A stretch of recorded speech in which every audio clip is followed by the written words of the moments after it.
Bismillahirrahmanirrahim. Assalamualaikum warahmatullahi wabarakatuh. Kali ini saya mau bicara tentang bagaimana ceramah Anies Baswedan yang dilakukan di Masjid UGM beberapa waktu yang lalu itu cukup viral dan membuat pergunjingan publik yang tidak berkesudahan. Karena dalam ceramahnya itu Anies dinilai menyinggung Prabowo Subianto sekaligus menyinggung Jokowi terkait dengan isu-isu politik yang cukup strategis. Nah, mari kita bedah satu persatu. Dalam ceramahnya di Masjid UGM, Anies mengatakan ada semacam 3 cara untuk mematikan demokrasi. Satu, mematikan demokrasi itu dengan cara mengubah aturan main. Nah, Anies sepertinya ingin menyinggung bahwa di negara kita, khususnya pemilu 2024, ada aturan main yang diubah.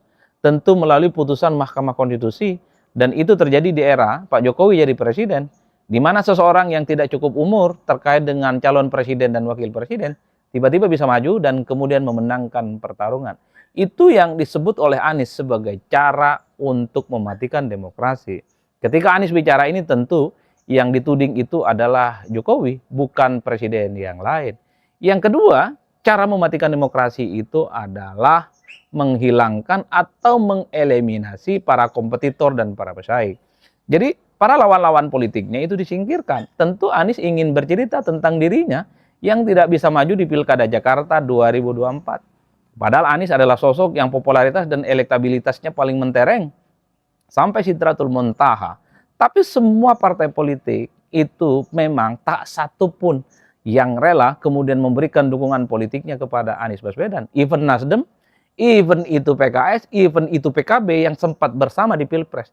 Tak satu pun di antara mereka itu yang kemudian bersedia untuk memajukan Anies di Pilkada Jakarta. Sepertinya Anies ingin bicara menyingkirkan lawan politik sebagai upaya untuk mematikan demokrasi, itu mengacu kepada pengalaman dirinya yang tidak bisa maju dalam Pilkada Jakarta 2024 yang lalu. Yang ketiga adalah menjadikan wasit sebagai pemain. Ini tentu Anies secara transparan bagaimana sebenarnya penyelenggara negara, dalam konteks ini KPU dan Bawaslu, bisa dikendalikan dan dikontrol oleh kekuatan-kekuatan politik luar biasa untuk memenangkan kompetisi politik. Sepertinya inilah yang kemudian disebut oleh publik bahwa pidato Anies Baswedan ini tidak lebih dan tidak bukan ingin memberikan kesan sebagai sebuah kritik secara terbuka terhadap praktik-praktik politik yang terjadi di eranya Pak Jokowi. Jadi wajar kalau kemudian potongan-potongan bagaimana pidato Anies Baswedan di Masjid UGM itu per hari ini viral dan kemudian itu menjadi pergunjingan, dan tapi banyak juga yang menganggap Anies ini seakan-akan belum move on karena dirinya saat ini tidak menjadi pejabat publik apapun.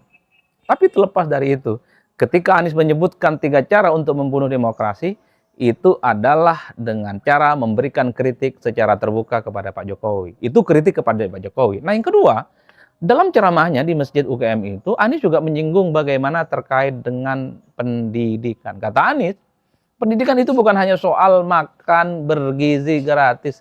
Melampaui itu, pendidikan itu adalah bagaimana proses belajar mengajar yang secara signifikan itu juga harus menjadi budaya yang ada di Indonesia. Khususnya budaya membaca di kalangan anak-anak muda kita yang memang kalau kita mau jujur, persentase dan tingkat minat bacanya itu kan menjadi bagian yang terendah dibandingkan dengan negara-negara yang lain.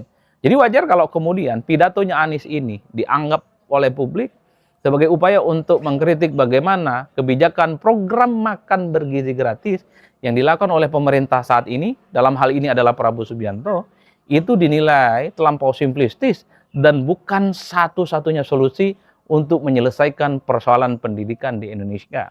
Tentu banyak juga yang mendukung pernyataan Anies. Karena apa yang dimakan dengan tradisi membaca, karena apa yang dimakan dengan konsumsi pemikiran, itu merupakan 2 hal yang berbeda. Karena tentu kita juga menyaksikan begitu banyak orang yang sebenarnya kelihatan sehat, makannya tertib, makannya teratur, dia adalah orang-orang yang berpunya, tapi tradisi bacanya itu tidak seperti yang dibayangkan oleh banyak orang. Tradisi bacanya rendah dan cenderung dia itu tidak menghargai ilmu pengetahuan. Wajar pidato Anies Baswedan ini secara transparan itu dianggap sebagai upaya untuk memberikan kritik terhadap Prabowo Subianto yang kemudian membuat kebijakan program makan bergizi gratis. Justru banyak juga yang kemudian membuli Anies itu dinilai sebagai orang yang gagal move on kala Pilpres dan kerjanya adalah menyerang Jokowi dan menyerang Prabowo Subianto. Oleh karena itu, per hari ini tentu terlepas dari apapun, Anies itu bukan siapa-siapa, Anies bukan lagi gubernur, Anies itu sudah kalah Pilpres, Anies itu tak dapat tiket maju dalam Pilkada Jakarta. Bagi saya secara prinsip, maka orang-orang seperti Anies Baswedan harus sering-sering tampil ke permukaan. Karena setiap apapun yang diomongkan oleh Anies itu menjadi pergunjingan dan selalu menjadi amunisi bagaimana untuk memberikan opini-opini pembanding terkait dengan kebijakan politik yang ada di negara kita. Ya suka tidak suka, sekalipun Anies ini bukan siapa-siapa lagi, Anies dinilai sebagai orang yang kemudian mampu memberikan wacana-wacana kritis terkait dengan kebijakan-kebijakan apapun yang ada di negara kita. Tentu kita berharap bukan hanya Anies, orang seperti Ganjar Pranowo harus sering tampil kepada publik. Karena apapun, Anies dan Ganjar adalah orang yang sempat bertanding di Pilpres yang pastinya per hari ini para pengikut loyalnya selalu menunggu apa kira-kira yang akan mereka wacanakan. Tentu untuk memberikan kecerdasan terhadap kehidupan bangsa dan negara. Kelompok-kelompok kritis, pikiran-pikiran pembanding, dan narasi-narasi yang selama ini bisa menjadi feedback dan kritikan kepada pemerintah per hari ini harus diakui. Itu menjadi oase yang cukup penting di tengah bagaimana semua partai politik, di tengah semua komponen-komponen politik menyatakan tegak lurus memberikan dukungan politik kepada pemerintah.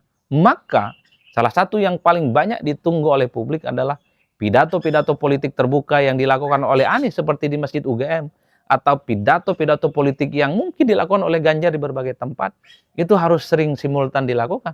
Tentu untuk memberikan iklim bagaimana demokrasi kita itu masih sehat dan iklim demokrasi kita itu masih tumbuh secara signifikan. Supaya Indonesia itu tidak seperti Majelis Taklim, adem ayem dan terkesan tidak ada apa-apa di negara kita.